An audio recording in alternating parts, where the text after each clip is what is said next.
Hello दोस्तों, स्वागत है आपके अपने YouTube चैनल टारगेट एसएससी वाला पे। तो आप कैसे हो? सारे के सारे कमेंट करके बताओ। सब बढ़िया?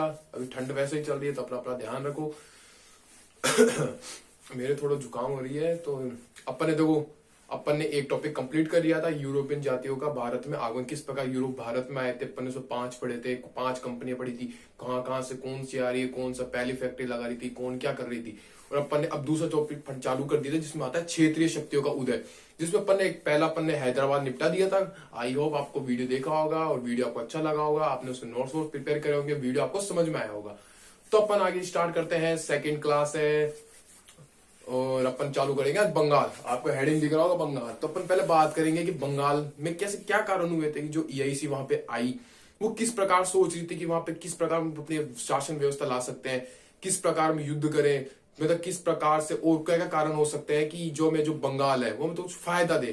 पहले अपन समझते हैं कि क्या कारण थे कि जो ईआईसी क्या क्या अपन सोच सकते, क्या क्या महत्वपूर्ण कारण थे कि जो ईआईसी सोच रही थी कि किस प्रकार हम बंगाल में आए और किस प्रकार हम अपना थोड़े जड़ों को क्या करें, मजबूत करें। क्योंकि उस जड़ों मजबूत करने के लिए ना क्या चाहिए होता है, पैसा। तब वो पैसा बनाएगी। पैसा कहां से बनाएगी? एक तरह से कर वर आएगा। किस प्रकार आएगा कर, आइए इस पर चर्चा करते हैं क्या क्या बात हो सकती है। तो आइए स्टार्ट करते हैं, लेट्स गो। ये हमारा भारत सारे जहां से अच्छा, हिंदुस्तान हमारा। तो ये था उस समय बंगाल। ये था इस समय बंगाल।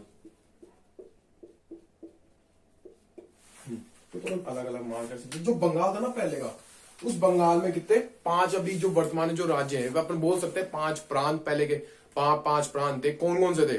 बंगाल। आपसे सोचो, मैप लेके आओ इंडिया का। दिमाग में थोड़ा मैप आप टेबल पे पढ़े हो तो मैप तो होना चाहिए ना। तो मैप होगा। अब मैप में देखो जो बंगाल था पहले, ये एक जो पश्चिम बंगाल है, वर्तमान जो बंगाल है वो नहीं था। बंगाल था पहले बड़ा वाला, जिसमें ना 4-5 प्रांत थे। सॉरी, जिसमें पहला क्या आता है, 5 थे। एक कौन सा, एक जो अपना जो बंगाल है, अब उसको आप देखते जाना।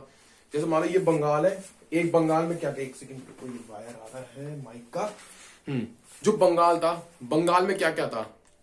बंगाल में अभी क्या है, एक तो बिहार, जो अभी बिहार है वो आप सुनते ना मिलाते ना। एक तो बिहार हो गया, झारखंड हो गया, ओडिशा हो गया। बिहार, झारखंड, ओडिशा, पश्चिम बंगाल और जो भी बांग्लादेश है ना, वो भी भारत का पार्ट था और वो बंगाल में आते थे। तो आओ देखते हैं कौन कौन से थे।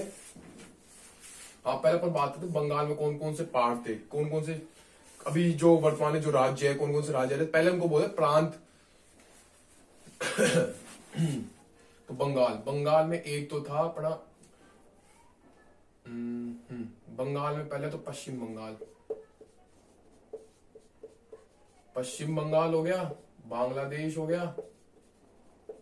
बांग्लादेश की वर्तमान पीएम कौन है? शेख हसीना। हसीना। पश्चिम बंगाल, बांग्लादेश, पश्चिम बंगाल, बांग्लादेश, उड़ीसा। उड़ीसा हो गया, पश्चिम बंगाल, बांग्लादेश, उड़ीसा, बिहार और झारखंड। बिहार और झारखंड। तो दोस्तों ये होते थे पहले जो बंगाल था। पहले बहुत बड़ा बंगाल था। तभी जो ईआईसी कंपनी थी वो ट्राई करी थी किस प्रकार बंगाल में, बंगाल सबसे बड़ा था और वहां से क्या है सबसे ज्यादा कर मिल सकता था। क्यों? अभी क्या महत्वपूर्ण कारण हो सकते थे कि एक तो क्या है, जो बंगाल है ना वहां पे एक तो जो गंगा नदी है, गंगा और ब्रह्मपुत्र दोनों का क्या है, डेल्टा है। जो बंगाल है, बंगाल में गंगा और ब्रह्मपुत्र का डेल्टा है। डेल्टा है मतलब कि कोई जो नदी द्वारा बहकर जो दो नदियां आपस में मिलती है ना, जिस भाग को बोलते हैं, इधर से मानो ये गंगा है और ये ब्रह्मपुत्र आपस में मिल रही है। अब ये जो पॉइंट बना इसको बोलते हैं डेल्टा। जिसमें डेल्टा में क्या होता है कि अलग जैसे पहाड़ के टुकड़े हो गए, मतलब एक तरह से मृदा भी आ जाती है, वो होती है उपजाऊ। जो डेल्टा में क्या होगा, उपजाऊ भूमि होगी। उपजाऊ भूमि होगी तो वहां पे क्या होगा, एक तरह से कृषि ज्यादा होगी। कृषि ज्यादा है तो कोई भी चीज है ना ज्यादा उपजाऊ है, वहां पे क्या है, उपजाऊपन ज्यादा है। डेल्टा के कारण उपजाऊपन ज्यादा है। तो आप सोचोगे यार उपजाऊ चीज ज्यादा है तो अपन क्या होगा, खेती ज्यादा होगी। खेती ज्यादा होगी, लैंड रेवेन्यू बढ़ेगा, जो भू राजस्व होता है वो बढ़ेगा। इसलिए ईआईसी का पहला मकसद था ये काम करा जाए कि यहाँ पे आए और उस पर जो लैंड वो भू राजस्व है, लैंड रेवेन्यू है, उसको किस प्रकार हम कलेक्ट करें। पहला ये हो गया। अब दूसरा था कि जो यहाँ पे बैठा है दिल्ली, ये देखो ये है, यहाँ पे बंगाल है, यहाँ पे है, इसको थोड़ा और बड़ा करते हैं, यहाँ पे है दिल्ली, ये थोड़ा सा, हाँ इसको यहाँ पे मानो दिल्ली। अब दिल्ली में बैठा है यहाँ पे औरंगजेब,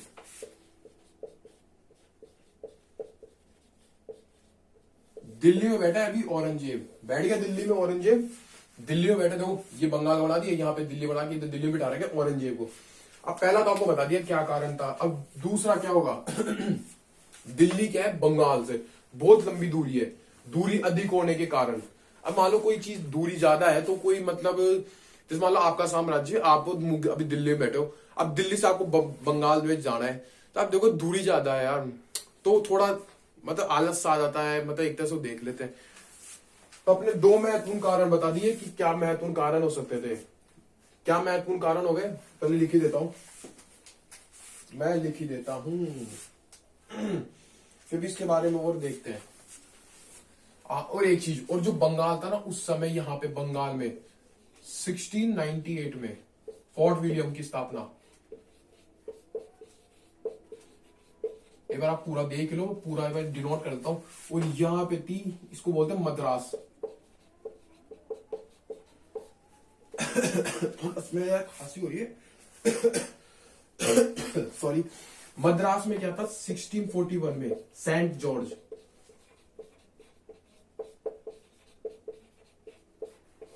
ये लो भैया दो काम, बंगाल में इन्होंने ये इसलिए लगाई दिया था 1698 में फोर्ट विलियम, और यहाँ पे जाओ मद्रास था, मद्रास में 1641 में सेंट जॉर्ज।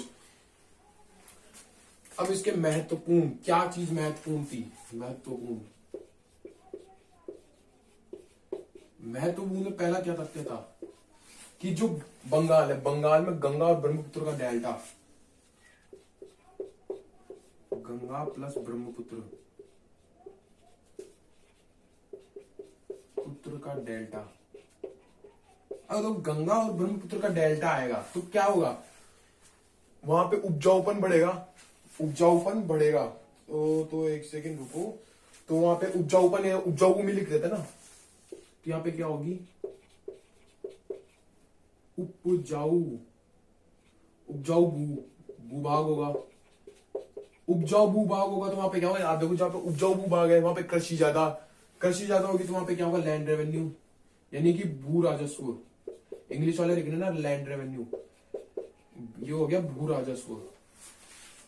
पहला ये हो गया, देखो एक बार आप फटाफट, गंगा ब्रह्मपुत्र का डेल्टा हो गया, उपजाऊ भूभाग, भू राजस्व। और दूसरा पॉइंट था, दिख जाना चाहिए, थोड़ा सा इसको यहाँ पे एडजस्ट कर देता हूं। दूसरा पॉइंट क्या था कि जो बंगाल था वो दिल्ली से दूर था, अधिक दूरी पर, जो बंगाल की दूरी अधिक होने के कारण, की दूरी अधिक होने के कारण, भाई ये वीडियो जाएगा हिट होना चाहिए, वीडियो लाइक होना चाहिए, सब्सक्राइब करना चाहिए फटाफट। आप अच्छी तरह समझो क्या कारण है उसका, कोई सी बुक के सवाल लगाओ, कैसे नहीं लगेंगे सवाल। अधिक, जो बंगाल की दूरी अधिक होने के कारण। अब इसमें आपको चालू करते हैं, आप फटाफट देखो डायग्राम, फिर चालू करते हैं इनके कौन तो, उनके सूबेदार कौन था, नवाब कौन था, वो चालू करते हैं।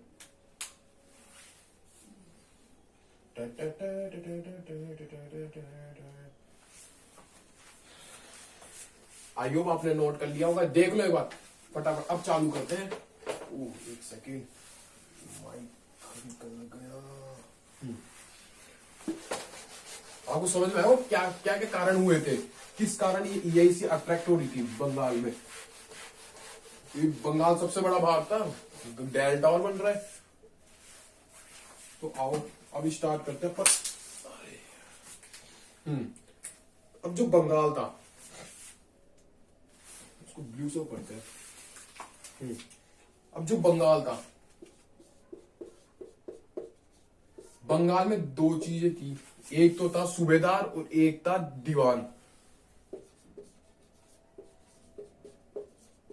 सूबेदार और एक था दीवान, दोनों क्या है, दोनों चलाते थे बंगाल को। अब जो सूबेदार था वो था जो औरंगजेब है, मतलब एक तरह से जो मुगल बादशाह है, मुगल बादशाह का उत्तराधिकारी, जिसका नाम था अजीमोशान। सूबेदार था, वो था उत्तराधिकारी। राजकुमार बोल सकते हैं ना, राजकुमार सही। वो था राजकुमार जिसका नाम था अजीमोशान।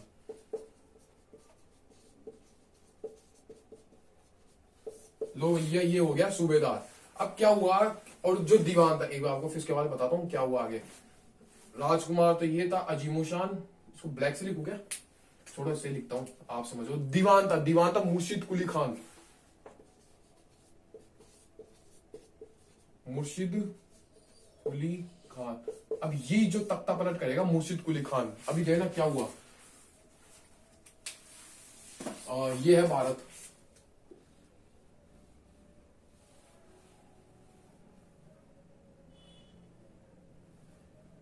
सपोज ये भारत है। हाँ, अब यहां पे क्या है, दिल्ली। ये है दिल्ली। दिल्ली में भैया हो जाती है मृत्यु औरंगजेब की। औरंगजेब की क्या हो गई मृत्यु। कब हुई थी, 1707 में। ये याद रखना, औरंगजेब की मृत्यु कब हुई। मृत्यु हो गई इसकी 1707 में। जैसे मृत्यु हुई तो ये तो भैया ये बैठा है वहां पे दिल्ली में बैठा है अजीमोशान। इसको बना रहा है, हाँ भाई तू वहां का सूबेदार है, बंगाल का, तू यहाँ पे बैठ के देखता रहे, कभी कभी चल रहा है, कभी अच्छा हो तो। ये जो सूबेदार है ना, वो तो यहाँ पे बैठा है। अब वो संभालेगा क्या शासन। आज सुनते जाओ, दिमाग नहीं लगाना आपको, सुनते जाओ फटाफट। अब जो दीवान था, दीवान के पास में, दीवान का मतलब क्या है, दीवान का मतलब क्या है, जो वहां के जो कर है, एक तरह से जितना भी लैंड रेवेन्यू हो गया, जितना भी टैक्स हो गया, कर, लैंड रेवेन्यू, टैक्स, ये सारा इसके कंट्रोल में था दीवान के पास में।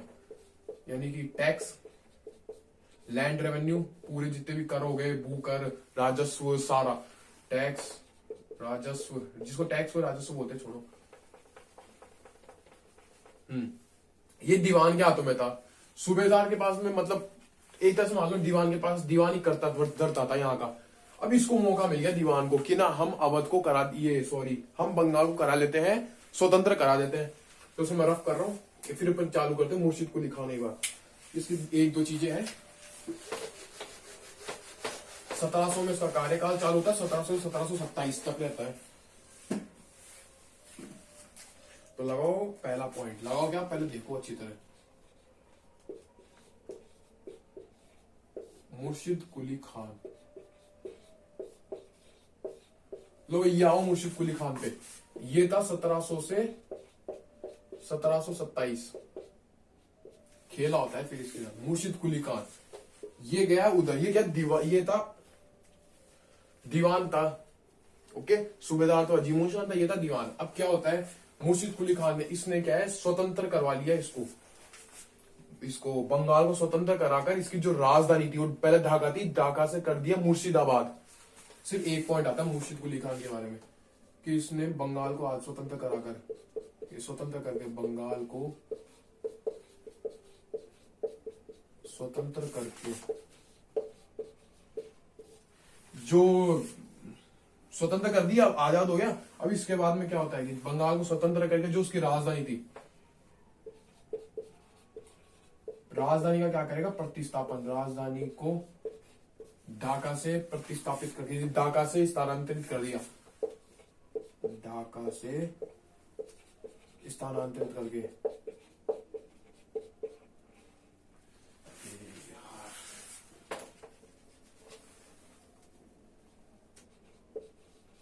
स्थानांतरित करके मुर्शिदाबाद ले गया।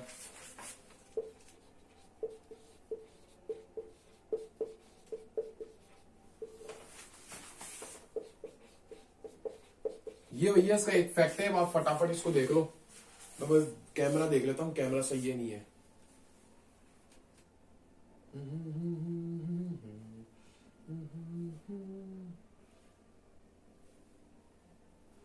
अब आता है भैया अलीवर्दी खान।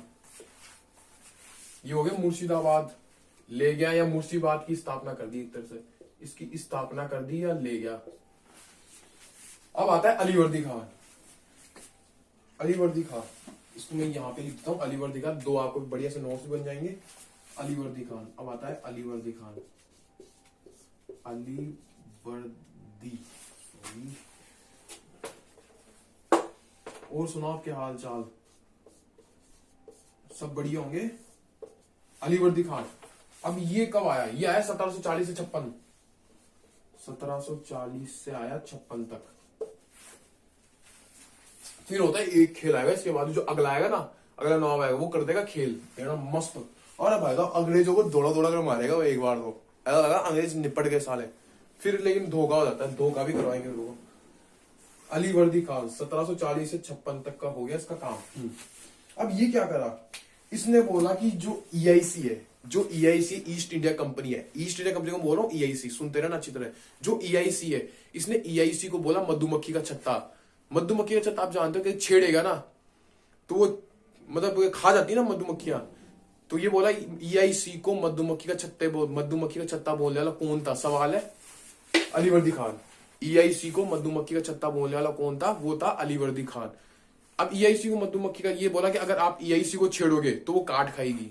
इसका स्टेटमेंट था ये कि अगर आप ईआईसी को छेड़ोगे तो वो क्या है, आपको ही काट खाएगी। आओ लिख लेते हैं, ये पूछता है, ये था ईआईसी को मधुमक्खी का छत्ता बोला, ये कहा ईआईसी को मधुमक्खी का छत्ता कहा। थोड़ा बड़ा लिखना है।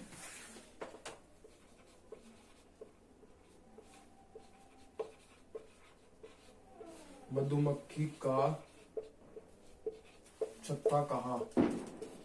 इसका स्टेटमेंट था कि अगर ईआईसी को छेड़ोगे, इसका स्टेटमेंट था अगर ईआईसी क्या है, मधुमक्खी के छत्ते के समान है, अगर छेड़ोगे तो काट खाएगी। जो ईआईसी है मधुमक्खी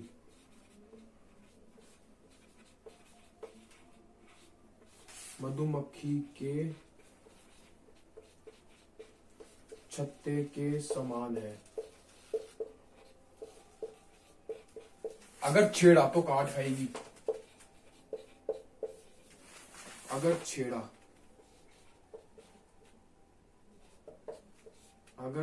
तो काट खाएगी।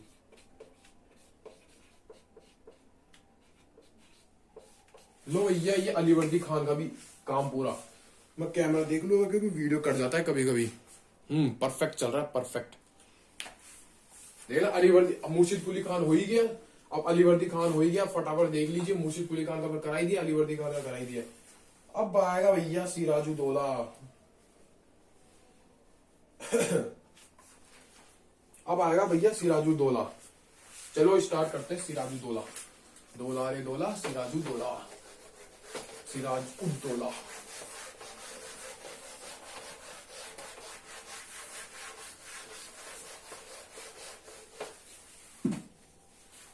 मोहम्मद सिराज।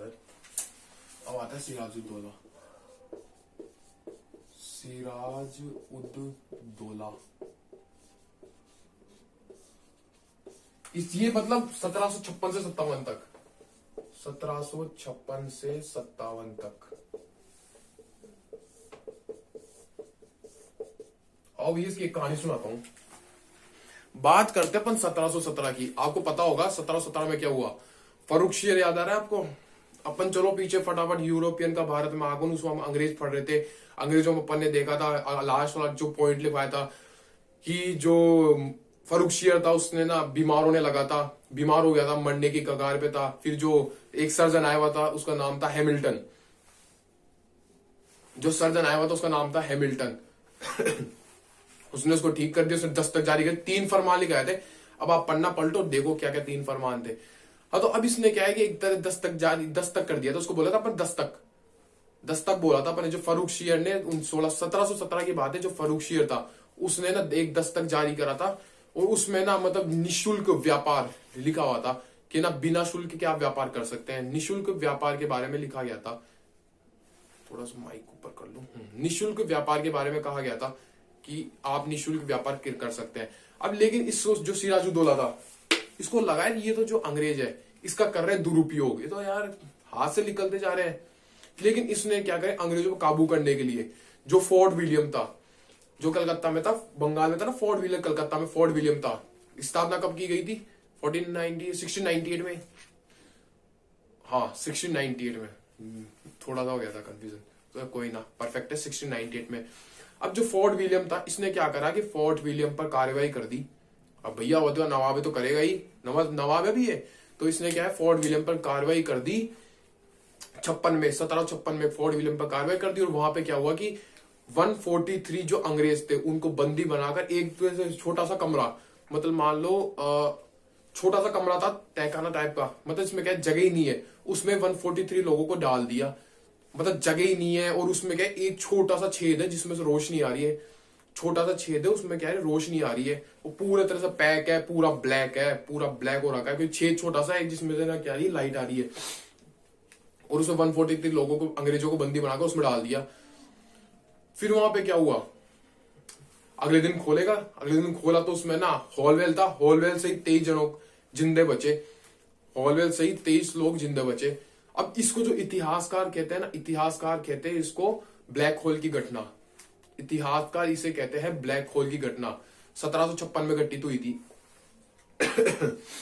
तो अब क्या हुआ, अब यार ये जो अंग्रेज था इतने लोग मर गए, निर्दोषों को भी मर गए, ले लिए लपेटे में, तो दौड़ा दौड़ा कर मारा। तब वहां पे बैठा था क्लाइव, फोर्ट विलियम में बैठा था क्लाइव, उसको तो भगा दिया वहां से, सबको भगा दिया। फिर ये क्या करता है कि कलकत्ता में एक है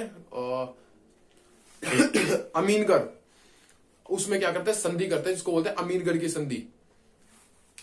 इसको पहले लिख लेते हैं, फिर आगे युद्ध करवाते हैं, प्लासी का युद्ध फटाफट अपन। 1717 में क्या होता है, फर्रुखशियर, बात करते हैं 1717 में लेके चलते हैं आपको वापिस। 1717 में था फर्रुखशियर,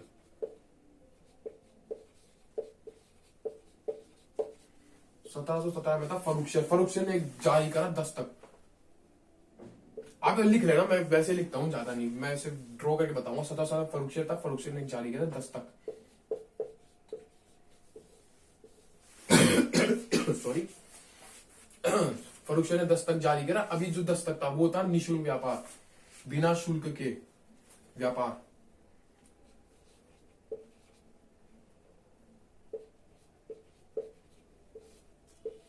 ये था निःशुल्क व्यापार, लो भैया। अब जो ये था सिराजुद्दौला, इसको लगा कि भैया ये जो अंग्रेज है ईआईसी, इसका क्या कर रही है, अवैध, मतलब हद से ज्यादा यूज कर रही जा रही है। इसमें जो ईआईसी थी वो इसमें क्या है, अवैध रूप से इसका उपयोग कर रही थी। सिराजू को लगा, सिराज लिख दू सिर्फ मैं, सिराजू को लगा को जी ईआईसी है वो इसका जो दस्तक का गलत उपयोग कर रही है, दस्तक का दुरुपयोग या गलत उपयोग कर रही है। तो इसने क्या किया, 1756 में क्या किया कि जो फोर्ट विलियम पर कार्रवाई कर दी। सवाल है सारे सारे, फोर्ट विलियम पर कार्यवाही, फोर्ट विलियम पर कार्यवाही कर दी, फोर्ट विलियम पर कार्यवाही कर दी, अंग्रेजों को भगा दिया। अब फिर क्या होता है, इसी में लिख लेते साथ साथ। इसने 1756 में 143 अंग्रेजों को बंदी बनाकर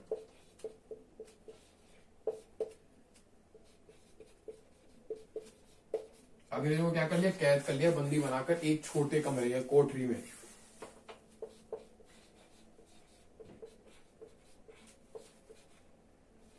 कोठरी, एक छोटी कोठरी में डाल दिया, कैद कर दिया, डाल लिया कैद। लोग ये डाल दिया, कैद कर दिया। अब ऐसा करता हूं, अब इसको फटाफट लेबर नोट कर लो। जो उसको मैं ऊपर आगे लिखा दूं, मैं मिटा रहा हूं, है ना।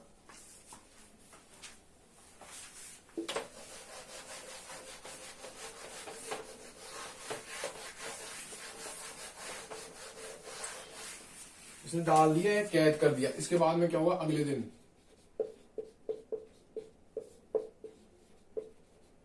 दिन शायद दरवाजा खोलने पर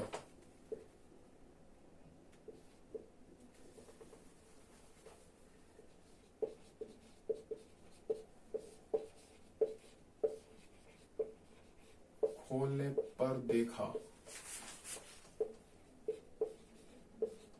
देखा या पाया कि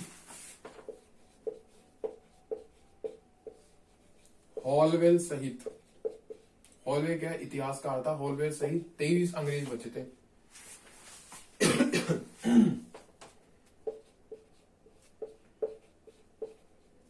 अंग्रेज जिंदा बचे।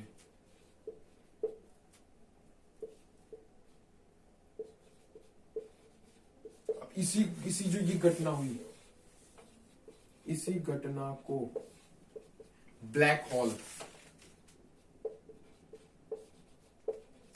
ब्लैक हॉल की घटना कहा।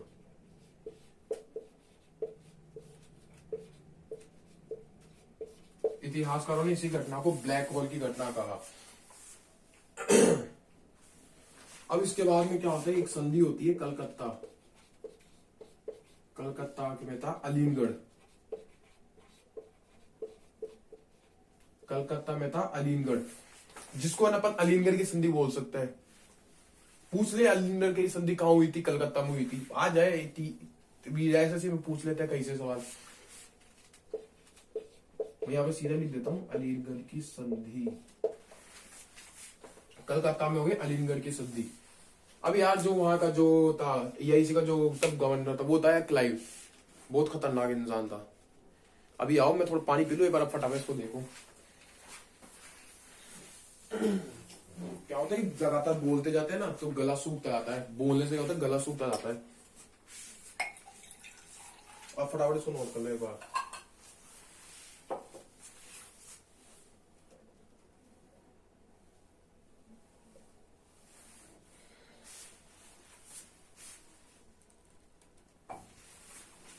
अब बात करते 23 जून 1757। अब होता है भैया प्लासी का युद्ध।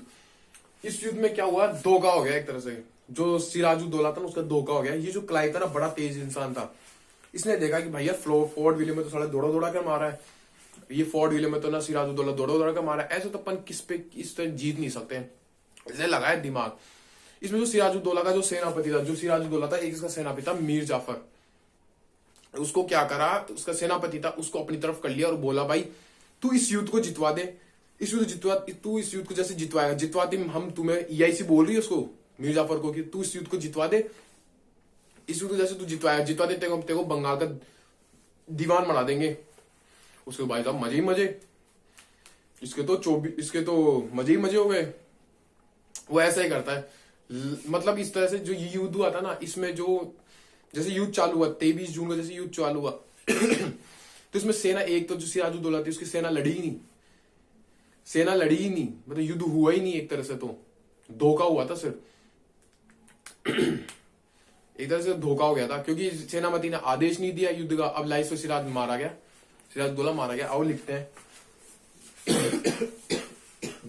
सॉरी देख लिया हमने फटाफट। अब कराते पर इसकी ये प्लासी का युद्ध एक बार देख लो फटाफट। ये दरवाजा खोल दिया, ये हॉलवेल वाला पूछ लेता है कब आता है हॉलवेल का। अब आता है अपन प्लासी का युद्ध, भैया बहुत फेमस है। इससे क्या हुआ, अंग्रेजों को पता लग गया भैया इनको आपस में लड़ाओ आपस में लड़ाओ और यहाँ पे करो बढ़िया काम। फिर को पॉइंट मिल गया एक तरह से, बे खतरनाक हो गई थी ये EIC। अब आता है प्लासी का युद्ध। यहां से तो सवाल आता है, ये प्लासी का आ गया, एक बक्सर का आ गया। कब हुआ था, 23 जून 1757। लो भैया पढ़ते प्लासी का युद्ध। तो क्या लगातार बोल रहे हैं तो खांसी चालू हो जाती है, मतलब गला सूख जाता है पूरा। प्लासी का युद्ध हुआ इसमें 1757 में। तो इसमें क्या होता है, जो बंगाल का नवाब था सिराजुद्दौला, या को थोड़ा वैसे थोड़ा डायग्राम में, तू ये इधर से लड़ रहा है, ये इधर से लड़ रहा है, इधर से ये लड़ रहा है, इनकी तरफ से ये लड़ रहा है, वैसे करके समझाऊंगा। यहाँ पे है सिराजुद्दौला,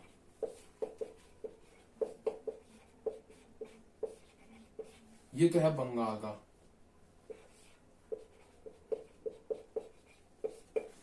और ईआईसी की तरफ से लड़ रहा है क्लाइव। भैया बहुत खतरनाक इंसान था, बहुत दिमागदार था।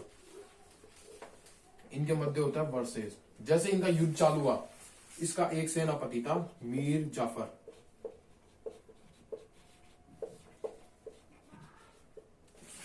अब इसमें एक मीर कासिम भी आएगा, कंफ्यूज नहीं हो रहा है, मीर जाफर पहले है, कासिम बाद में।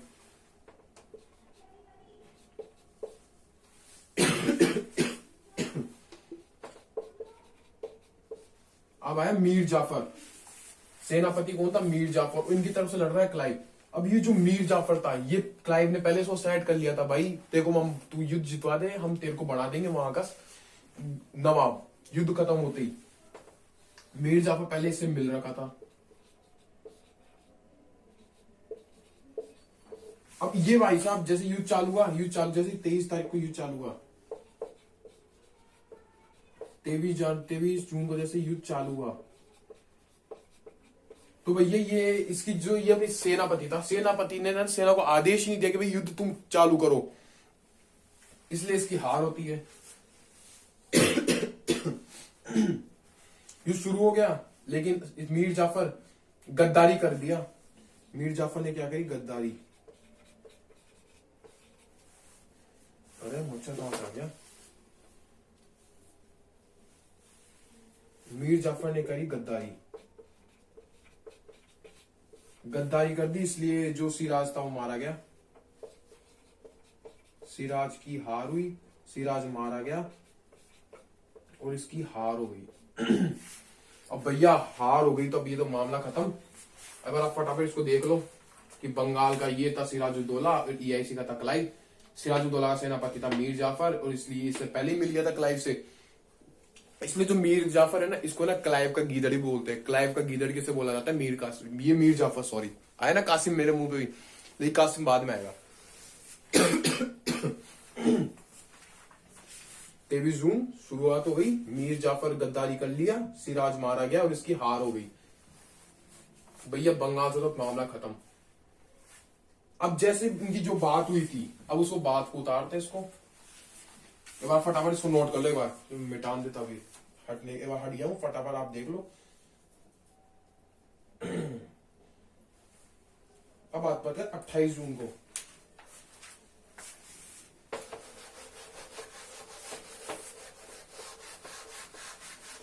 इसको भी मिटान देते हैं, बोल के इसका तो काम खत्म हो गया सिराजुद्दौला का। बात है 28 जून। मीर जाफर बता देता है ना, उसको ब्लू से बनाता हूँ ना, फिर ये एक तरह से हेडिंग हो गई। मीर जाफर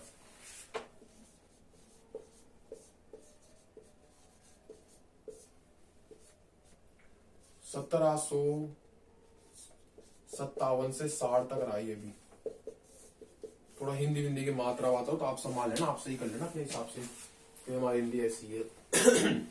अब बात करते हैं मीर जाफर। जैसे इसने वादा किया था ईआईसी ने, वादे के अनुसार मैं लिख देता हूं, ईआईसी के वादे के अनुसार। मैं देखो कैमरा चल रहा है नहीं चल रहा, क्योंकि अब बीच में बंद हो जाता है। स्टॉप करके वापस। हाँ, तो जैसे ईआईसी क्या था, ईआईसी ने वादा कर दिया, तो ईआईसी के वादे के अनुसार क्या खेल हुआ?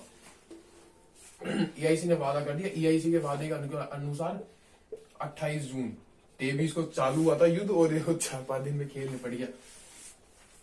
5 दिन में खेल खत्म। ये गद्दारी गलत बात है, गद्दारी करता है। ईआईसी के वादे के अनुसार मोए मोए, गजब वाला मोए मोए हुआ है सिराजुद्दौला के साथ। ईआईसी के वादे के अनुसार 28 जून को क्या हुआ? इसको 28 जून को बंगाल का नवाब बना दिया गया। बंगाल का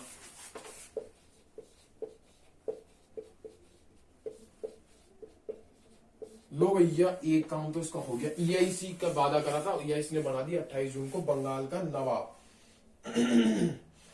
अब इस समय जो बंगाल था, बंगाल में जो ईआईसी थी, वो एक किंग मेकर की भूमिका निभाने लगी। लिखते चलो, ईआईसी इस समय बंगाल में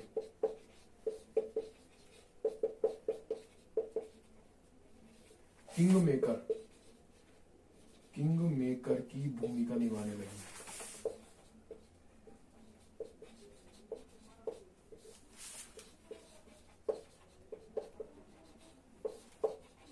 लो भैया, यही से भी काम चालू कर दी खुद का। यही सी किंग मेकर की तरफ भूमिका निभाना चालू कर दी। अब ये भाई साहब ये मतलब उससा ज्यादा हो गया कि बंगाल का नवाब बन गया। तो जो मीर जाफर था, मीर जाफर क्या है, बंगाल का नवाब बनने की खुशी में जो अंग्रेज थे उनको 24 परगना की जमींदारी दे देता है। लिखते चलो, मीर जाफर खुशी से या नवाबी पद प्राप्त होने से, मीर जाफर को नवाबी पद प्राप्त होने से।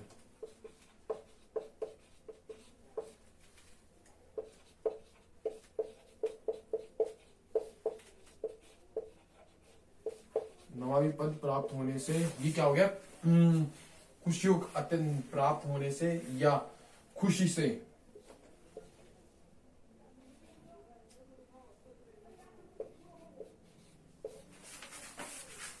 नवाबी पद प्राप्त होने से या खुशी से अंग्रेजों को, या ईआईसी लिखता हूं यार।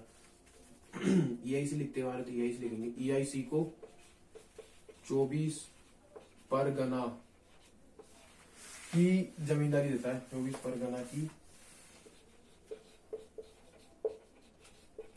जमींदारी देता है, दे देता है। फटाफट देखो इसको खत्म करते हैं फिर मीर जाफर को। टॉपिक बड़ा है थोड़ा, क्योंकि बंगाल सबसे बड़ा था, बड़ा है तो बड़ा है टॉपिक होगा। ईआईसी की बातें करें तो 28 जून को बंगाल का नवाब बना दिया गया। ईआईसी ने इस सब बंगाल के किंग मेकर की तरह भूमिका निभाने लगी, एक्टिव हो गई। मीर जाफर को नवाबी पद प्राप्त होने से खुशी से ईआईसी को 24 परगना की जमींदारी दे देता है। ये लो भैया फटाफट देखो। अब आएगा मीर कासिम। मीर कासिम क्या बीमारी थी, जो मीर कासिम था ना वो थोड़ा एक्टिव, थोड़ा ईआईसी के प्रति है ना, थोड़ा सा जो ईआईसी जैसे ये जो मीर जाफर था, मीर जाफर क्या ईआईसी की तरफ से काम कर रहा था, जैसे ईआईसी आदेश देती वैसे काम करने लगा। लेकिन इसका दामाद था, अब ये बोला यार दामाद था इसका मीर कासिम। वो बोला यार सूरज यार थोड़ा सा रहम करो, मेरे को बनने दो, आप मेरे को नवाब बनवा दो। अब भाई साहब उसने उसको नवाब बनवा दिया। जैसे नवाब बना, जो मीर कासिम था वो 1760 में बना, 1760 से 63 में, बीच में 1760 से 63 में। ओ भैया ये तो आते खेल कर दिया, ईआईसी के मतलब विरुद्ध काम करना चालू कर दिया। क्या क्या जैसे क्या क्या काम चालू करा उसने, क्या करा, जैसे बना आती उसने जो राजधानी थी पहले मुर्शिदाबाद थी, यही लेके आया था। मुर्शिदाबाद थी, वो था, याद करो आप कौन था, याद करो फटाफट फटाफट फटाफट दिमाग के पन्ने पलटो। अलीवर्दी खान, जो मुर्शिदाबाद लिया आया था। मुर्शिद अली खान। अब ये क्या बीमारी हुई कि ये मेरे को निकल गया था दिमाग से पॉइंट, क्या बोलने वाला था मैं आपको। इसने क्या करा कि जैसे बड़ा नवाब बनते ही थोड़ा अंग्रेजों के विरुद्ध काम चालू कर दिया। किस प्रकार, जैसे वो नवाब बनते इसने जो राजधानी थी मुर्शिदाबाद, इसको चेंज कर दिया।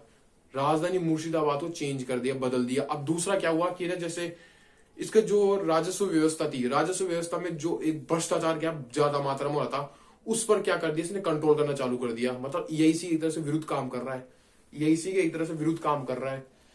एक जो इसमें आंतरिक जो व्यापार था, तीसरा पॉइंट बोल रहा हूं, इसमें जो आंतरिक व्यापार था, जो बंगाल के अंदर जो आंतरिक व्यापार हो रहा था, उस पर क्या करा, आंतरिक व्यापार पर जो सीमा अलग अलग सीमा शुल्क होते थे उससे मुक्त करने लग गया। फिर ईआईसी देखा ये तो हमारे विरुद्ध काम कर रहा है, फिर ईआईसी ने फिर उसको हटा दिया और फिर इसके मीर जाफर को बना दिया। तो आओ स्टार्ट करते हैं। मीर जाफर को हटाते हैं, मीर कासिम करते हैं। अब कासिम पढ़ेंगे भैया, फिर आएगा एक युद्ध और कराएंगे।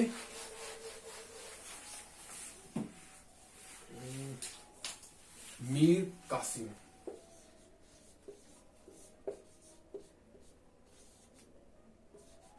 मीर कासिम 1760 से 63।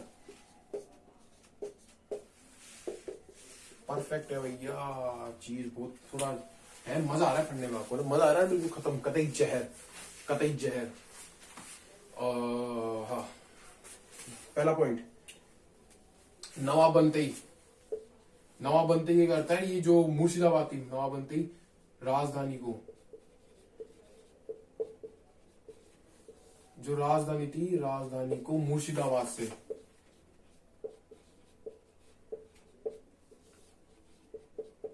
राजधानी को मुर्शिदाबाद से मुंगेर ले गया, मुंगेर ले गया। ये मुंगेर राजधानी को मुर्शिदाबाद से मुंगेर स्थानांतरित कर दिया।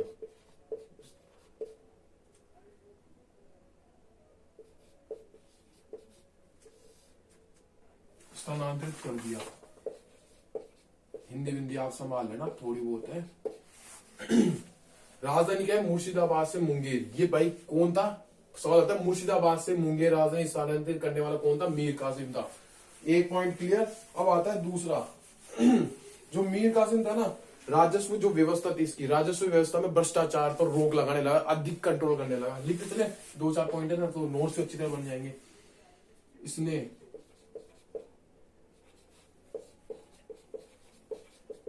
राजस्व जो व्यवस्था थी, इसने राजस्व व्यवस्था पर जो भ्रष्टाचार पर क्या करना, राजस्व व्यवस्था पर जो अधिक मात्रा भ्रष्टाचार होता, अधिक जो भ्रष्टाचार होता उस पर क्या करने लगा? रोक लगाने लगा। अधिक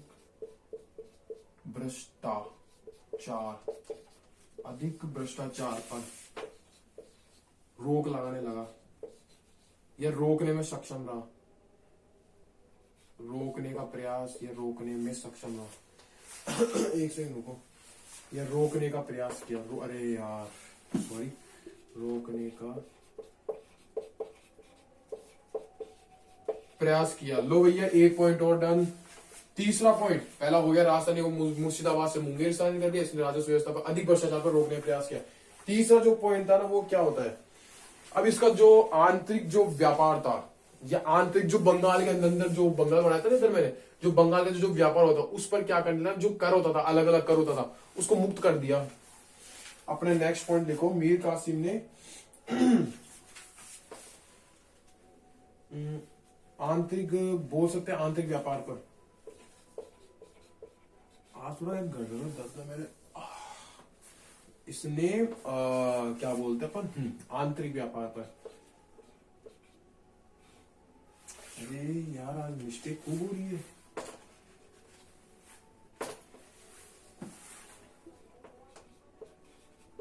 इसने आंतरिक व्यापार पर लगने वाले जो शुल्क थे,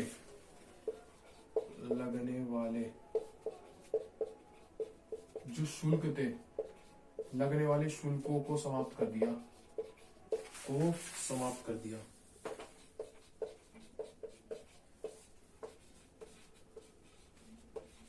अब ये इसने एक दिमाग को लगाया। जैसे यूरोपियन जो सैनिक थे वो क्या है, थोड़े अपडेट होते हैं। यूरोपियन सैनिक क्या है, अपडेट थे ज्यादा।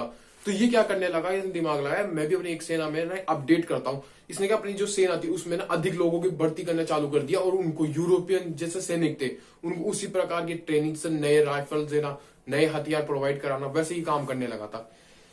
ये सब काम पूरा। अब इसको क्या है, ईआईसी ना हटा देती है। वो वेपन वाला आप लिख लेना कि ना, इसने यूरोपियन सैनिकों की तरह खुद की जो सेना में क्या वृद्धि चालू कर दी, और उन्हीं की तरह प्रशिक्षण देना चालू कर दिया था। अब 1763 में ईआईसी ने हटा दिया। इसे हटाकर जैसे ईआईसी ने उसको हटाकर, मीर कासिम को हटाकर मीर जाफर को पुनः बना दिया। जो मीर जाफर था, मीर जाफर को पुनः बना दिया। शायद ये दिख रहा नहीं है ना, मैं देखता हूं एक सेकेंड, थोड़ा सा लिख जाऊंगा, यहाँ पे लिख दूंगा। जाफर को पुनः बना दिया या पुनः नवाब बना दिया।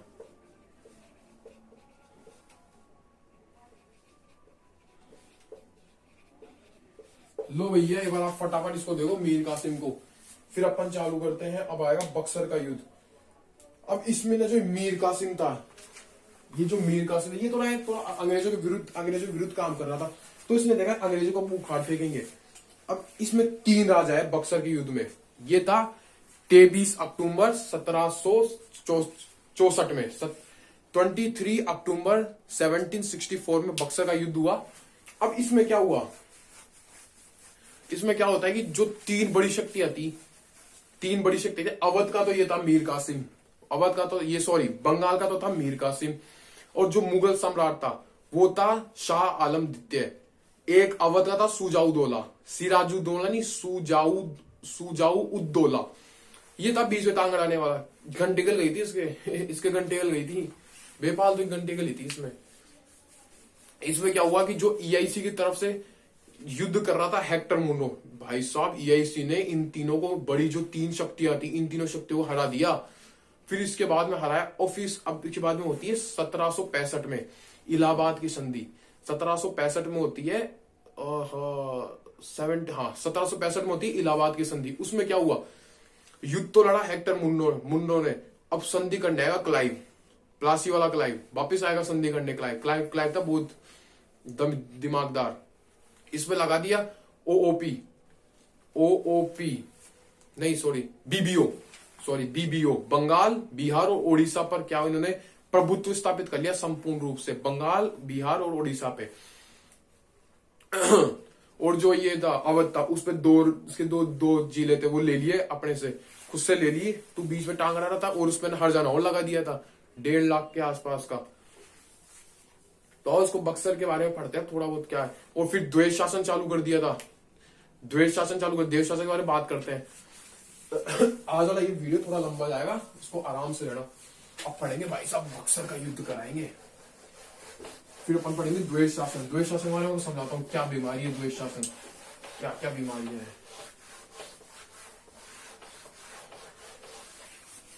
अब पढ़ेंगे अपन बक्सर का युद्ध। बक्सर का युद्ध हुआ 1700 बक्सर का युद्ध, फटाफट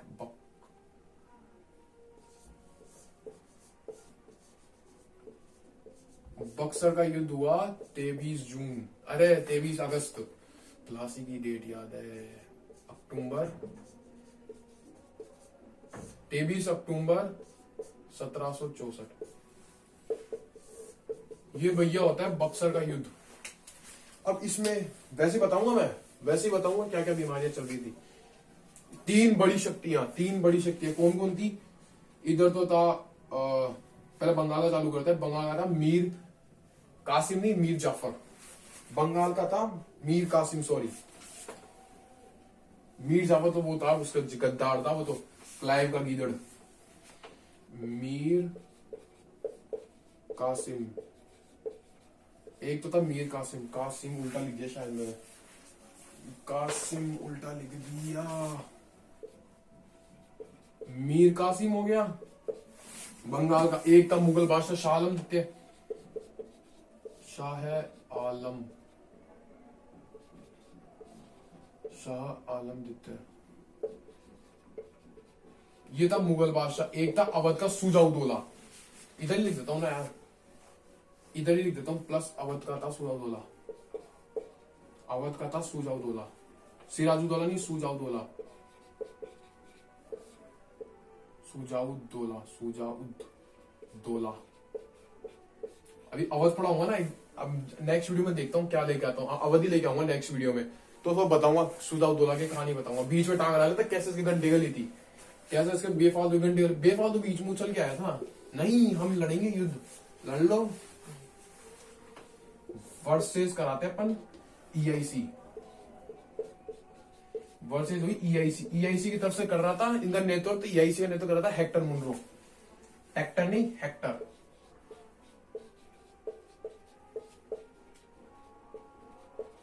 इनका नेतृत्व कर रहा था हेक्टर मुनरो, ऐसा कतई जय।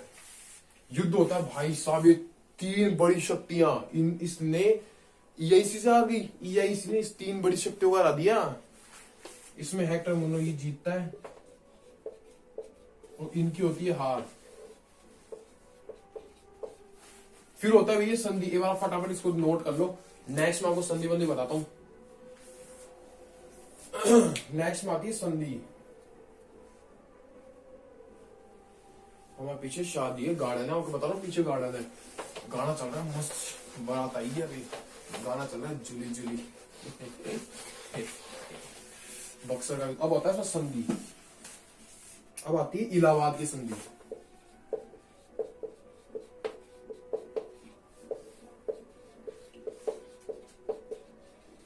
इलाहाबाद की संधि होती है 1765, 1 साल बाद होती है। अब इसे संधि करने आएगा हेक्टर मुनरो, अरे सॉरी, संधि करने आएगा क्लाइव। हेक्टर मुनरो ने तो करा युद्ध, और संधि करने आएगा क्लाइव। ये इसी की तरफ से कौन आया, जैसे मैं लिख लेता हूं ना यार, ये इसी की तरफ से आया। संधि करने वाला कौन था, क्लाइव। ये इसी की संधि करने वाला आया था क्लाइव। हाँ, अब क्या होता है, ये इसी की तरफ संधि करने वाला है क्लाइव। बीबीओ, इसने पहली चीज तो बोली बीबीओ, इसको लिख लो बीबीओ, मैंने याद करने के लिए बना रखा है इसको। बिहार, बंगाल और ओडिशा। बिहार, बंगाल और ओडिशा पर, जो ओडिशा था, ओडिशा पर पूर्णतया ईआईसी का कंट्रोल होना। पूर्णतः, पूर्णतः, अरे नहीं यार, पूर्ण पुनः है रहेगा ये, बताना।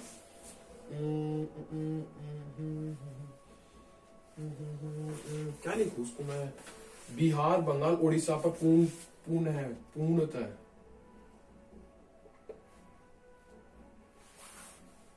और बिहार, बंगाल, ओडिशा पर पूर्णतः कंट्रोल। आप देख लेना क्या है ना, पुनः है, ये तो पुनः तरह का हो गया एक तरह से, पूरी तरह से कंट्रोल करना ना,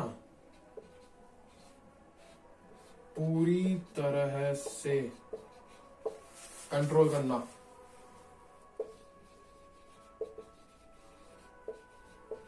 अब आप देख लेना, यहां से हिंदी जोड़ गए, ये हो गया। और दूसरा जो बंगाल था, बंगाल में क्या है, राजस्व ज्यादा है, तो इसमें क्या करा, बंगाल में लगा दी द्वैध शासन। द्वैध शासन, एक बार आप इसको नोट कर लो, फिर द्वैध शासन की कहानी सुनाता हूँ। कौन इसको देने वाला था, क्या होता है इस द्वैध शासन में, जन्मदाता कौन है, उसे किसने खत्म किया था द्वैध शासन को, फटाफट देख लो। फिर जो द्वैध शासन था ना, वो था लियोनस कार्टियस। लियोनस कार्टियस तो उसका देने वाला था, जो जन्मदाता बोल सकते हैं इसका द्वैध शासन जन्मदाता कौन था। एंड करने वाला था वॉरेन हेस्टिंग, गवर्नर था इनका। उसने क्या है, इसको द्वैध शासन को अंत कर दिया था। बहुत मतलब गंदी प्रथा थी ये। गंदी तो क्या है, मैं तो आपको बताता हूँ क्या गंदा पढ़ाता है इसमें।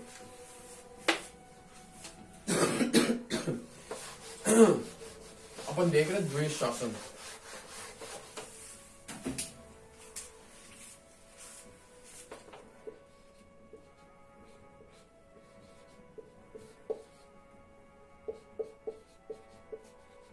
ये द्वैध शासन की क्या कहानी थी, लीनियस कॉर्टियस, एक था लियोनस कॉर्टियस। इसका देने वाला पहले लिखते हैं, देने वाला कौन था, जनक या देने वाला, देने वाला, ये था लियोनस कार्टियस।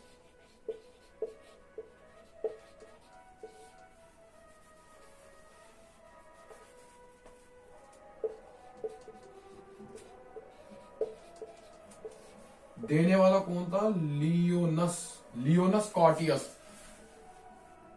बारात आने वाली है, तेज होना फटाफट, इसमें लास्ट टॉपिक है, इसको खत्म करता हूँ फटाफट। देने वाला कौन था, लियोनस कॉर्टियस। अब द्वैध शासन में क्या था, एक तो उसमें दो व्यवस्था थी, इसको ये करता हूँ, यहाँ पे दो व्यवस्था बनाता हूँ। एक तो थी दीवान, जो आपको पहले बताया था ना कि बंगाल अपन ने चालू किया था, दो व्यवस्था थी। एक तो दीवान थी। दीवान के अंदर क्या आता है, जितना भी राजस्व था, राजस्व के अंदर जैसे भू वाला आ गया, भू राजस्व हो गया, जितने भी हर प्रकार के टैक्स हो गए, जितने भी ऑल टैक्स, जितने प्रकार के टैक्स थे, भू राजस्व था। ये बोले भैया पटेल, कौन था वो, क्लाइव आया ये। एक सेकंड,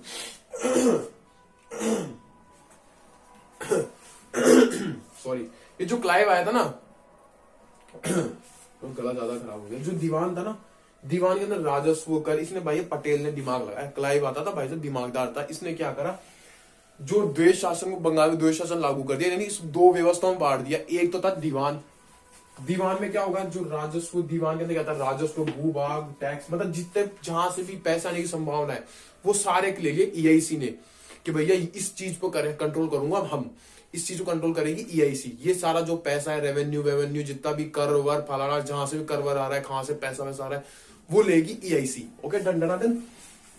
और एक दूसरा जिसे शिक्षा, अब भैया जो एक तरह शिक्षा हो गई, सुरक्षा हो गई, शिक्षा सुरक्षा ये भी जरूरी थी, सुरक्षा भी जरूरी थी भैया। अब देख मान लो सुरक्षा नहीं कर पाया, कोई भी कमी आ गई, तो लोग तो जो जनता है वो कोसेंगे क्या, नवाब को, वो कोसेंगे नवाब को। सही बात है, वो कोसेंगे नवाब को। क्यों? कि भैया यार तुम्हें शिक्षा सही नहीं कर रही। शिक्षा की तो बात छोड़ो, अब मान लो सुरक्षा वहां पे अच्छी नहीं है, नवाब सुरक्षा कर ही नहीं पा रहा क्योंकि उसमें पैसा ही नहीं आ रहा। उसके पास पैसा कैसे आएगा? पैसा तो ये लेके जा रहे हैं ना ईआईसी वाले, ये ईआईसी वाला लेके जा रही है ना, ईआईसी ले रखी है इसको लेके बैठी है ईआईसी। भैया हम तो ना देंगे तुम्हें, कर लो तुम क्या करते हो, पैसा इसके पास देरी नहीं है। अब ये लाई, ये जो दूसरा प्रकार जो संभालने वाला होगा, जो दीवान होगा, उसको यहाँ पे लिखते हैं, दीवान तो हो गया, नवाब नहीं देता मैं, जो नवाब वो किस तरह से हैंडल करेगा। आप सोचो एक बार कि ये ना पैसा ये दे रहा नहीं है, अभी शिक्षा कोई कैसे करेगा, सुरक्षा किस प्रकार करेगा, जनता बोलेगी, जनता तो कोसेगी नवाब को, भाई तू सही नहीं कर रहा। तो ये प्रथा थी। अब इसको एंड करने वाला था वॉरेन हेस्टिंग, चालू करने वाला मतलब एक तरह से उसको देने वाला था लियोनस कॉर्टियस। सवाल है अभी आ चुका है दिल्ली पुलिस में भी, लियोनस कॉर्टियस। अभी जो जीडी का पेपर आएगा ना उसमें लगने वाला है, आएगा सवाल है। इस द्वैत शासन में से एक सवाल आएगा, देने वाला कौन था, किसने लागू करी, और एक किसने अंत किया। अंत करने वाला था वॉरेन हेस्टिंग। हेलो दोस्तों, स्वागत है। वो क्या बीच में वीडियो कट गया था तो थोड़ा सा पॉइंट बच गया था अपना, तो उसको कवर कर लेते हैं। जो द्वैत शासन था, आपको बताया दीवान क्या कारण हो गए थे, ईआईसी रख रही थी। जो नवाब था वो क्या काम कर सकता है, आप सोचो। उसके बाद में तो पैसा है, पैसा नहीं होगा तो शिक्षा कैसे करेगा, सुरक्षा किस प्रकार करेगा। तो अब द्वैत शासन को चालू करने वाला कौन था, मतलब देने वाला, एक जिसको जो जनक किया, देने वाला लियोनस कॉर्टियस हो गया। अब इसका ना अंत करने वाला था वॉरेन हेस्टिंग। फटाफट देख लो आप, अंत करने वाला था वॉरेन हेस्टिंग। ये बात पूरी, काम खत्म, ये यहाँ पे डंडन। द्वैत शासन देने वाला कौन था, लियोनस कॉर्टियस, और अंत करने वाला वॉरेन हेस्टिंग। तो दोस्तों आज अपना यहाँ पे ये पूरा हो चुका है बंगाल अपना हो चुका है पूरा। तो अब अपन नेक्स्ट वीडियो में चालू करेंगे अवध। तो आप इस वीडियो को लाइक कर दीजिए, शेयर कर दीजिए, सब्सक्राइब कर दीजिए, और फटाफट इस वीडियो को अलग जगह फैला दीजिए। तो अपने चैनल को सब्सक्राइब करवाओ, बढ़वाओ, क्योंकि अपने वीडियो अच्छी तरह डाल रहे हैं, कंटेंट अच्छा है, पूरा एनसीईआरटी का कंटेंट है। ओके, तो आज के लिए इतना ही। ओके, जय हिंद, जय भारत, गुड बाय।